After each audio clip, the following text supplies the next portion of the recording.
Welcome to Payoff Pitch, Action Network's Major League Baseball betting podcast. I'm your host, Mike Calabrese, joined as always by Sean Zerillo. We're going to break down the Friday slate in the bigs, but we have a little bit of help today. We're also welcoming in a new contributor, the brains behind the Bat X at Roto Grinders, Derek Carty. Very excited to have you as a part of the show. But before we get into the Friday slate and everything happening in the majors, just walk us through your background in baseball a little bit, because as Sean was saying before we hopped on this recording, some of the work that he puts out, his projections, his plays, he's consulting your information that you're putting out there. So obviously you are influential in the space. Walk us through some of your resume.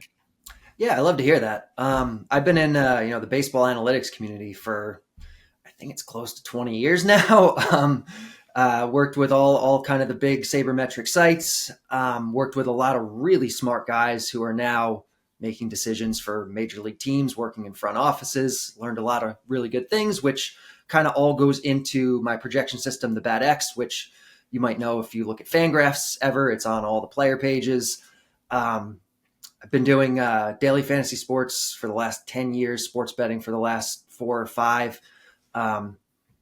Help a lot of people make a lot of money. Lots of really good stuff goes into the projections. I mostly do props, but I do game line stuff too. I keep a tracking sheet of all the picks that I put out publicly for props. You can see it's been like a 12% ROI over the last few years. So it's been really good. And I'm really excited to be on the show, talking with you guys. As you were mentioning, Sean, you utilize some of the information he puts out there. Just put into perspective how big he is in the space and how useful this information is, particularly when you're trying to dissect every team in the majors and betting, 5-6 games a night. Yeah, I think if you're an Action Network person, you don't know who Derek is the Sean Kerner of baseball. I think people have somewhat tried to make that comparison for me. I'm just doing money lines and totals. Derek is doing it across player props and everything else as well. So getting even deeper into some of these markets, I'm focusing strictly on sides and totals. Don't really dive into or project player props specifically. But I think Derek does phenomenal work. I think he's not afraid to have outlier opinions on some players. And I think that is super important when you're building a model. You want your model to have opinions. There's some players we'll discuss today that Derek's projections are nowhere near the other 5 or 6 publicly available projection systems. That I like to see that information, because I think, having something that's a little bit directionally different from everything else is important. I just have 2 brief questions for Derek before we jump into the pod. The first would be, because people say the Bat, people say the Bat X, we've already said the Bat and the Bat X already on the show. So if you could just briefly explain, Derek, the difference between the Bat and the Bat X projections, because as I understand it, those are 2 different projection systems. I think the Bat X weighs in a little bit more batted ball data. And just briefly too, I'm constantly, evolving my model. Adapt or die is very much a thing in the betting space, but also in the baseball world. Has your model changed, over time since you first started doing this? Have you incorporated new data points and stuff into it? Like I'd imagine the current version of the Bat or the Bat X is not the original version of the Bat. Yeah, no, definitely not the same as it was. Like I said, I've been doing this for 20 years. I think the Bat I created maybe 15 or so years ago. Back then, we didn't have any sort of really like advanced StatCast data or anything. So the Bat was the original model, just used traditional statistics and lots of heavy math. The Bat X came out about 5 years ago. Basically rolls in StatCast data. Doesn't have all of the newer stuff that's been coming out, swing speed and swing plane and all this, cool stuff that they're putting out now. But the original stuff, the barrels, exit velocity, launch angle, sprint speed, different deviations of all those, that is all in there. That's what the Bat X is. Basically, I kind of use the name interchangeably a little bit now, but basically the Bat X is the more advanced one, the one that I use. There's always more things going into it. Constantly researching, constantly finding new edges, new things that I think it's not accounting for. It's always evolving. Yeah, we get the new swing path data that just came out. I'm sure somebody will make metrics based off of that. Seager swing selection data, kind of became popularized a couple of years ago. So yeah, there's constantly new data points that you can factor into projections and use them to make them better. I know Jordan Rosenblum has Oopsie on Fangraphs right below your Bat projections. He incorporates swing speed and stuff like that. So people are starting to evolve these models a little bit deeper. And I'm obviously a little bit more interested in using the ones that are going to incorporate the newer metrics that we have. Yeah, absolutely. No, I definitely plan on incorporating the newer stuff too. Just a matter of time to do it right. Absolutely.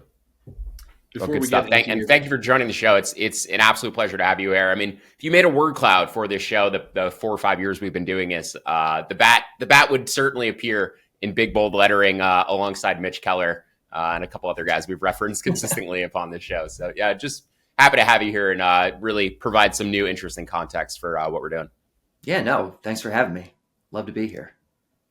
Before we get into best bets, underdogs, and the rest of the card here on Friday, the WNBA season has tipped off. And if you are an Action Pro subscriber, our brand new WNBA projections are now available in the Action Network app. So whether you're looking for an edge betting on the WNBA in terms of sides, totals, or player props, Action Pro projections are the perfect tool to add to your toolbox this season. If you aren't an Action Pro subscriber yet, you can get $20 off an annual subscription right now. Just visit actionnetwork.com/pro to sign up. That's $20 off an annual subscription at actionnetwork.com/pro.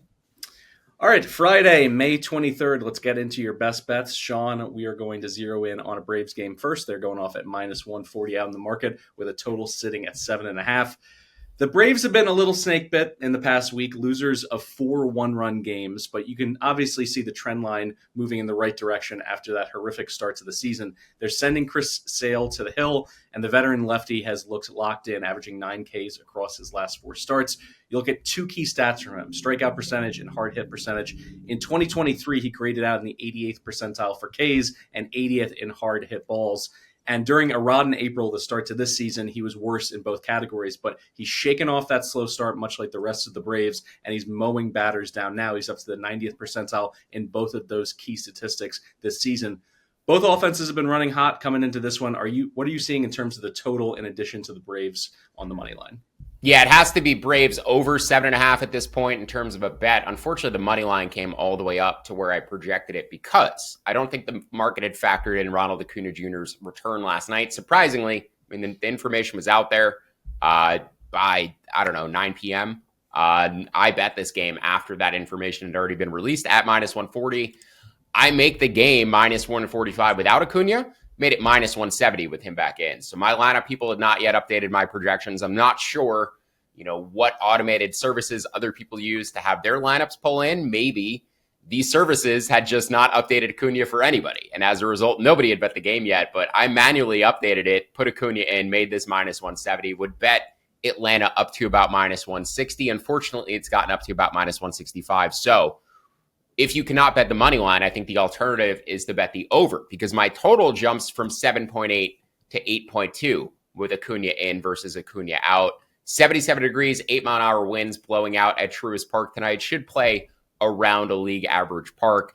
But both of these bullpens threw a bunch of pitches yesterday. We had money lines against both of these teams. Thankfully, both of them cashed in extra innings, but it was not without a bullpen blow-up in the 9th, which ultimately caused both the Braves and the Padres to just throw more pitches in extra innings. So nobody really in either of these pens has thrown back-to-back days. Nobody should be particularly tired, but they did throw a lot of pitches yesterday combined. I believe the Padres used 6 relievers. The Braves used 5. Won't go through the stuff with Sale and Pivetta just because we're more on the total than on the side at this point. But over between the Braves and the Padres up to 8 at -105. As I said, I moved this up from about 7.8 to 8.2 with Acuña expected to be back tonight. And if you can get -160 or better in Atlanta, that'd be a bet for me as well. Derek's first pick here on Payoff Pitch is a home run prop. Love to see it. +575 on Brent Rooker to take one deep. And Rooker's on pace for his 3rd straight 30-plus home run season. He had a bomb yesterday against the Angels to left center that still hasn't landed. And he's drawing Zach Wheeler, who has surprisingly given up a lot of home runs for a top-end ace with an ERA of 2.67. He's allowed a bomb in 8 of his 10 starts this season. Walk me through the fundamentals of this play, Derek. Yeah, I mean, Wheeler is obviously elite, and that's going to be part of the reason for this play. It sounds strange, but if you're going to have me on this year, you're going to hear me talking a lot about kind of going against the grain, going against the public perception. Zach Wheeler's really good. Everyone knows Zach Wheeler is really good. And a lot of times books will offer us odds that are favorable because they know people don't want to bet against guys that are really good. So nothing against Wheeler. You can nitpick. His stuff plus has gone down a little bit the last few years, but he's still great. Really, this comes down to the price being off and Brent Rooker being one of the elite home run hitters in baseball in what is potentially a really good environment here. We've seen Sacramento play very, very hitter friendly so far this year. My own park factor projection for it is even kind of conservative because the park is so new. I'm not projecting as this like extreme power park just yet. It's one of the hottest venues in baseball, certainly one of the hottest of today, approaching 80 degrees, double-digit winds blowing out to center field, which is another kind of factor here that I haven't been able to fully quantify yet, but it seems like these minor league parks, Tampa, Sacramento, because they don't have the same actual physical structure of the stadium, they don't have as many seats, they don't have as much kind of blocking the wind. The wind has seemed to have a bigger effect here than it would be in a normal park. My projections right now aren't even boosting the wind at all yet, and it still is showing good value here on Rooker for a home run. And so I think given that there's good value anyway, and there's potentially some added value from these things that are a little hard to quantify this early in the year, I like this. The Bad X hasn't projected to hit a home run about 19% of the time here. So if you're getting plus 550 on it, you're getting what is good value.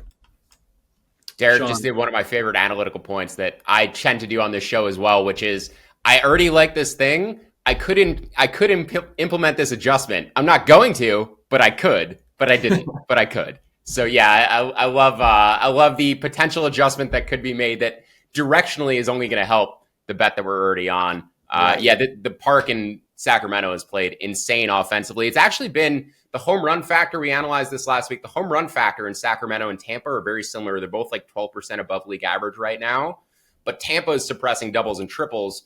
Sacramento is enhancing like all types of base hits along with the homers. So there's just more guys on base when those homers are coming. But the wind certainly in Tampa Bay, Fangraphs did a study earlier in the year, basically equating it to Wrigley Field and the wind impact there. Not sure how much the wind is impacting things in Sacramento, but also don't know why the base hits are like so astronomical compared to the dimensions in the park factor. Yeah. So yeah, I'm curious to see, with more data where we end up on these two parks. And Tampa too, as we've discussed later in the year, the wind direction is going to change and we're going to get the wind blowing in more at night. It's going to become more of a pitcher's park in September, October. So the minor league parks, I think, are offering a pretty big edge right now if you can figure them out. Figuring them out is the hard part. That is the hard part. I'd like to figure them out. Don't have a number I'm confident in yet. But like you said, directionally can only help us if there's something there. All right, we turn to your favorite underdogs in game one for the Orioles of a doubleheader. You like them as a short dog, Sean. An extra inning win in their last game mercifully ended their 8-game skid. Now they get Bayo in game one here. The righty was off to his best start of his career before the Braves hammered him 10 hits, 7 earned in his last start. But a quick sidebar here. Any specific tactics that you target when you're looking at doubleheaders in particular, particularly if you have a dog in back-to-back games on the same day? Yeah, I was waiting for umpires here too. Normally doubleheaders, I feel like, is the second, third game of the series. We know the umpires. We generally know what the lineups are going to look like. The Red Sox put out their lineup. This is a 135 start. The Red Sox do have their lineup out. We also got umpire information too. I was leaning to the over here. Doug Eddings is behind the dish, which is one of the best pitcher-friendly umpires. So that knocked my total down. I mean, granted, this year umpires are having less of an impact than they used to, but it still knocked my total down from about 9.7 to 9.4, 9.3. So the over 9 at minus 120 was going to be a bet for me if it was a neutral umpire. Now it is not a play for me. The thing, though, that I need to watch here, and to your point, Mike, game one lineups can give you the lineups for game two. And I think the key factor among these two teams here is the difference between Adley Rutschman and Maverick Handley. Maverick Handley he started 1 for 17 in the bigs. He has a minus 57 WRC plus a 195 expected WOBA in those 17 plate appearances. I'm assuming he's going to play game two for the Orioles. You play your main catcher game one, play your backup game two. You just give Rutschman more rest going into tomorrow night. So I'm hoping Rutschman will be in the lineup game one. The Orioles will play their regular lineup for game one. And if they do, I will make them slight favorites. And once we have that information, we'll be able to determine or infer their game two lineup from that as well. I can adjust my game two projection. So really, It just came down to, and it always comes down to with doubleheaders, seeing the game one lineups, being able to project out game two just a little bit better, especially when you have the umpires and you know who the catchers are going to be. Now, this is mostly a fade of Brian Bayo. And the reason why I was considering betting the over as well, I think Bayo has major blow-up potential. His last start, he finally blew up, and I saw a bunch of tweets from Red Sox fans saying, I can't believe this is the first time Bayo's blown up. It feels like this has happened every start because he's been just awful this season. I mean, he hasn't given up the runs, but in terms of the command, he's clearly pitching through injury after coming back off of the IL. Strikeout to walk rate is basically 0. And the stuff plus velocity on all of his pitches are down. This is a guy who, when he first came to the big leagues, was averaging about 97 miles an hour on his fastball. Now he's down closer to 95. And his changeup is going in the wrong direction too, because his changeup has gone up from about 86 to 89. So the ideal separation for fastball and changeup, about 8 to 10 miles an hour. Now he's sitting at a 6 mile an hour separation this season. And the slider, which used to be a very good pitch in terms of stuff plus, is now grading closer to 90 and well below average. So I think Bayo has all sorts of problems in terms of his stuff because of his stuff. Also, his command is being effective. He has 12 walks, 8 strikeouts in his past 3 starts. I think this is a guy who's going to continue to struggle, give up base runners, and eventually have them cash in against them. Now, Kapovich is not much better. The underlying indicators, don't get me wrong. I think another thing, though, that does help Baltimore here, they just got Andrew Kittredge back off the IL. They didn't do much this offseason in terms of adding to this roster, but Kittredge, a signing from the Cardinals, did upgrade their bullpen. On paper, I thought they had a better bullpen than Boston coming into the year.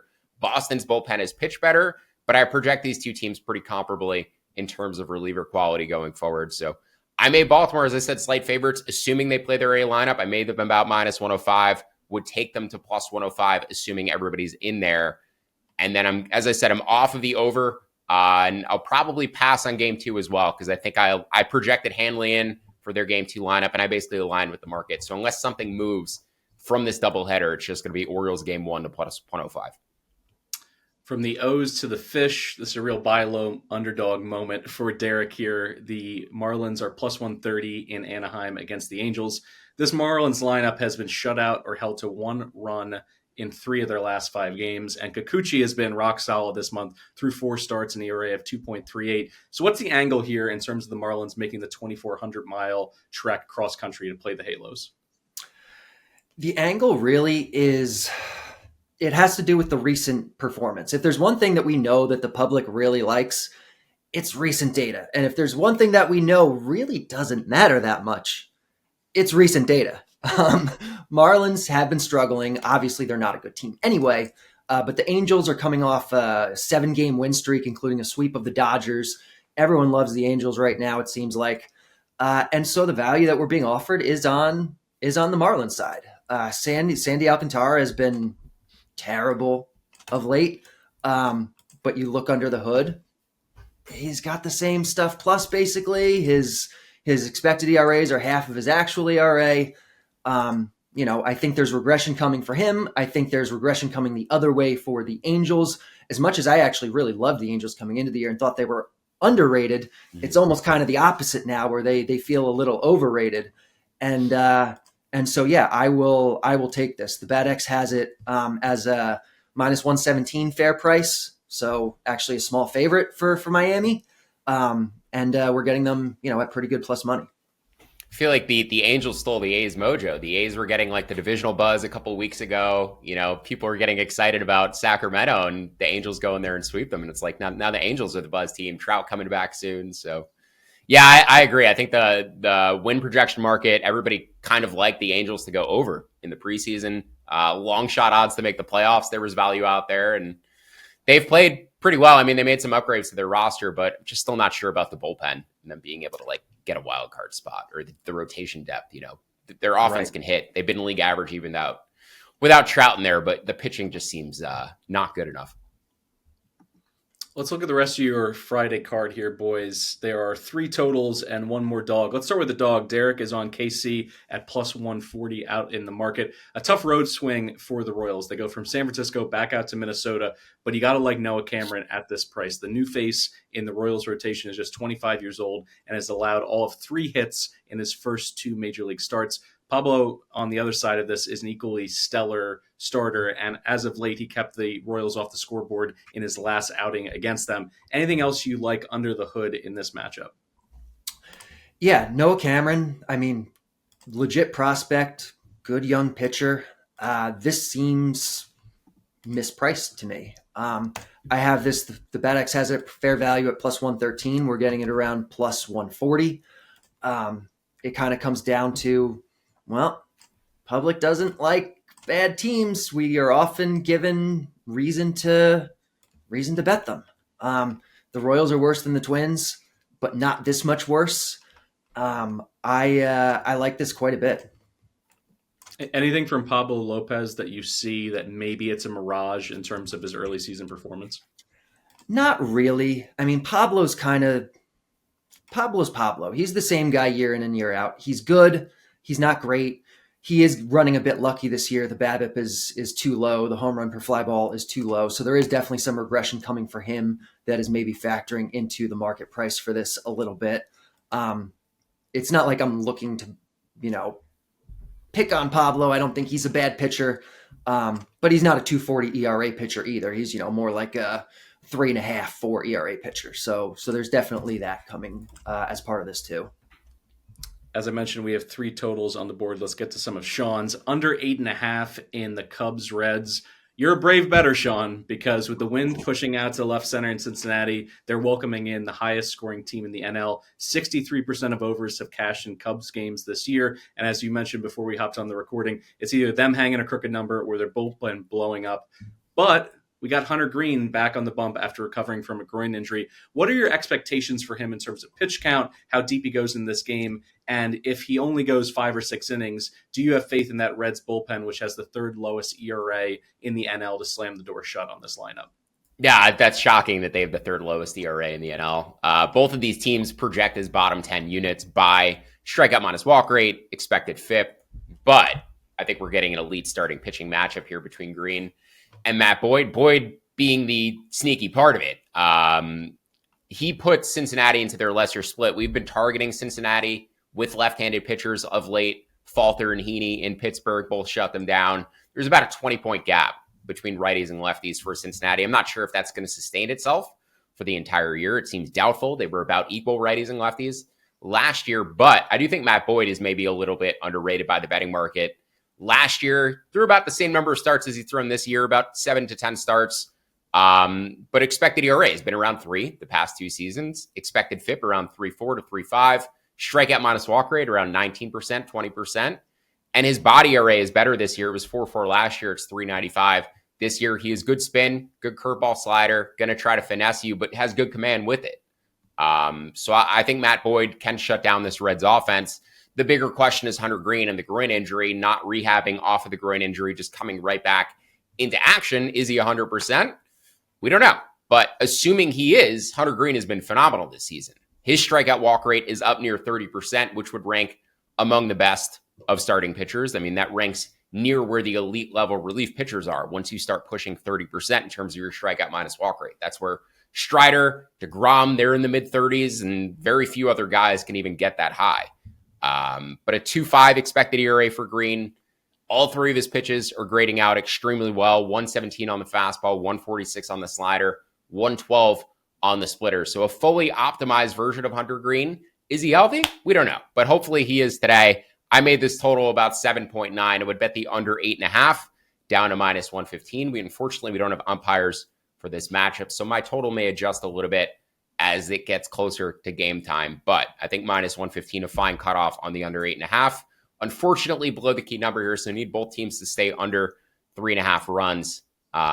With these 2 bullpens, that gets a little bit sketchy, but hopefully the starters pitch deep enough to catch this one. I should mention, too, before we go into another play, very much co-signed with Derek on the Royals. I made the line about plus 145, so we have a difference in projection, but the market has gone all the way up to plus 165 on them today. I don't know why the market steamed so aggressively towards the Twins, but with the line at plus 165 now, it's absolutely a bet for me as well. I like Kansas City down to about plus 155. Let's go to another one of those totals that I mentioned, Cleveland and Detroit, the total sitting at 8.5 at minus 110. Win could really aid balls to left center in this game between the Guardians and Tigers, and two young pitchers still need to live up to their talent, live up to the hype, facing off in Jackson Jobe and Slade Ciccone.